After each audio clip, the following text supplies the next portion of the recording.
ये कोई और फितना लॉन्च कर दें, ये जो मर्जी कोई रंग रूट लॉन्च कर दें, चाहे उसके अंदर किसी जनाब वो फनकारों को लॉन्च कर दें, चाहे सहाफ़ियों को लॉन्च कर दें, चाहे नए सियासतदान ले आए, चाहे काबीना की तादाद 600 कर दें, भाई तुम जो मर्जी कर लो, इमरान खान की मकबूलियत को अब तुम ख़त्म नहीं कर सकते। परवेज़ खटक साहब को क्यों लाया गया, इसके बारे में राणा सनाउल्लाह साहब ने भी एक स्टेटमेंट दिया है।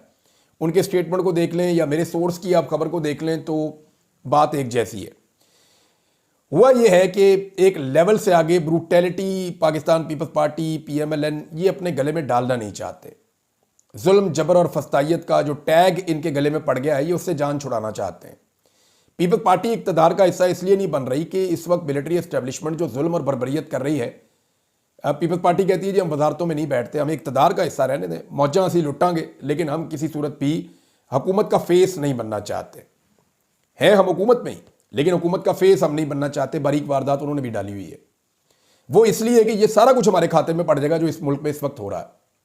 पीपल्स पार्टी को ये प्रॉब्लम है। और PMLN जो है उसके लोग भी अब कतराते हैं कि यार कितना आपने हमसे जुल्म करवाना है। अल्टीमेटली ये चीज़ें वापस आती हैं मुड़ के, उन्हें भी डर लगता है। तो एस्टेब्लिशमेंट ने अपना बंदा परवेज़ खटक जो है वो वहाँ पे इंडक्ट किया। परवेज़ खटक को जो खैबर पख्तूनख्वा में जितनी ब्यूरोक्रेसी है या एस्टेब्लिशमेंट का पूरा एक स्ट्रक्चर है उसके साथ कोऑर्डिनेशन में रखा जाएगा। परवेज़ खटक के पास इख्तियारात होंगे कि वो खैबर पख्तूनख्वा के अंदर चीज़ों को अपनी मर्जी से ऊपर नीचे कर सकेंगे। और परवेज़ खटक साहब जो हैं वो अब पाकिस्तान तहरीक इंसाफ के ख़िलाफ़ खैबर पख्तूनख्वा में ताकत इस्तेमाल करेंगे। यानी विलन का रोल जो है वो परवेज़ खटक साहब ने कबूल कर दिया कि ठीक है मेरी तो सियासत तबाह हो गई, लेकिन मैं PTI को नहीं छोड़ूंगा खैबर पख्तूनख्वा में, क्योंकि इन्हें यह लगता है कि दोबारा से पाकिस्तान तहरीक इंसाफ खैबर पख्तूनख्वा से एक एहतजाज लेकर इस्लामाबाद की तरफ आएगी तो हर दफ़ा तो गोलियां नहीं मारी जा सकती। अब तो जो बाइडन भी नहीं है सर पे जो सपोर्ट दे देगा, क्योंकि देखें डोनाल्ड ट्रंप जैसा भी है उसके बारे में अभी भी हुकूमत को मुकम्मल तौर पे किसी किस्म की कोई श्योरिटी या गारंटी नहीं है।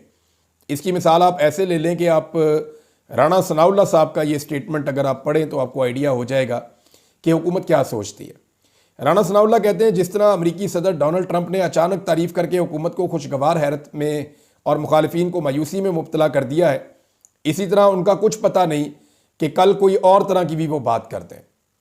तो हुकूमत ये अभी भी डरी हुई है कि पता नहीं कि ट्रंप की हुकूमत इनके साथ क्या करेगी, क्योंकि वो थ्रू प्रॉपर चैनल नीचे से कुछ करारदादें और बिल तो आ रहे हैं। एक जो विल्सन का बिल है, करारदाद जो है बाइंडिंग रेजोल्यूशन, वो ओवरसीज पाकिस्तानी उसकी कोशिश कर रहे हैं, पता नहीं उन्हें कामयाबी होती है या नहीं होती, लेकिन हुकूमत बदस्तूर खौफजदा है, डरी हुई है और उनके दिमाग में ये चल रहा है कि पता नहीं ट्रंप उनके साथ करेगा क्या, ये उनके दिमाग में चल रहा है।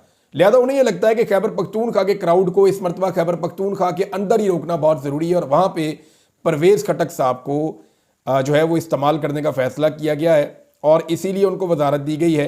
और वो क्योंकि पाकिस्तान तहरीक इंसाफ को अंदर से जानते हैं तो कोई ना कोई गेम परवेज़ खटक साहब करेंगे।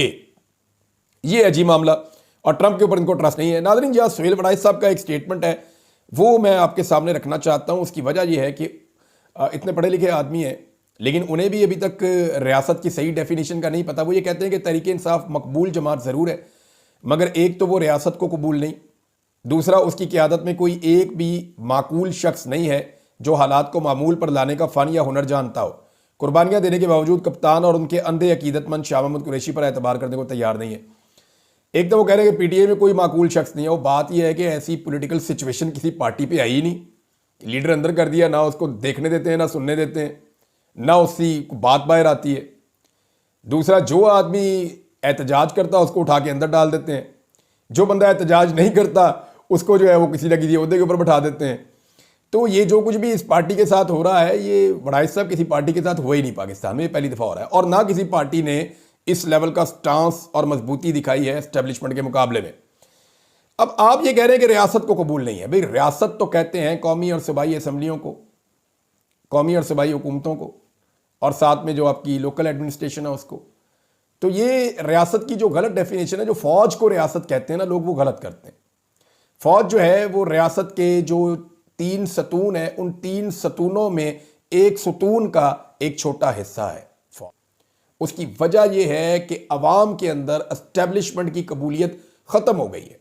अगर एस्टेब्लिशमेंट अपनी इज्जत बचाना चाहती है या बहाल करना चाहती है तो उनके पास इमरान खान के अलावा और कोई रास्ता नहीं है। और अब इमरान खान के लिए भी ये काम मुश्किल होता चला जा रहा है। रियलिटी तो ये है, अब इसको फेस कर लें। अब तक के लिए इतने ही, अपना ख्याल रखिएगा, अपने चैनल का भी। अल्लाह हाफिज़।